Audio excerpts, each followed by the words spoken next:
আসসালামু আলাইকুম বন্ধুরা, আজকে চলে এলাম আপনাদের জন্য নতুন আরেকটি পেন্টিং ভিডিও নিয়ে।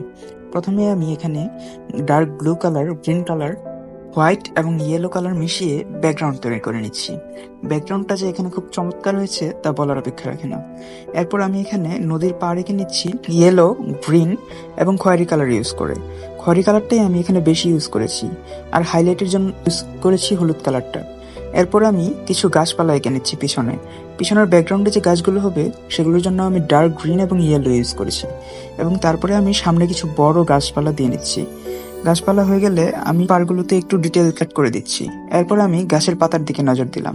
গাছের পাতার জন্য আমি black colour, dark green colour এবং ইয়েলো কালারটা ইউজ করেছি। ইয়েলো কালারটা সাধারণত আমরা হাইলাইটের জন্য ইউজ করে থাকি, এখানেও তাই করেছি।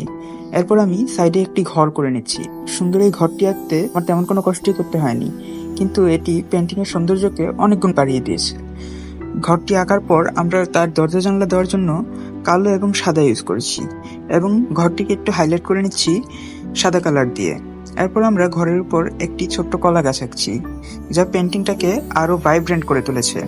এরপর আমরা সাইডে একটি নৌকা দিচ্ছি। নৌকাটি আঁকতে আমার তেমন কোনো কষ্টই করতে হয়নি, সহজেই নৌকাটি শেষ করেছি। এবং এরপর আমি পানিতে একটু হালকা সাদা এবং হালকা কালো রং দিয়ে হাইলাইট করে নিচ্ছি, এবং এভাবে আমার আজকের পেন্টিংটি শেষ হলো। ধন্যবাদ।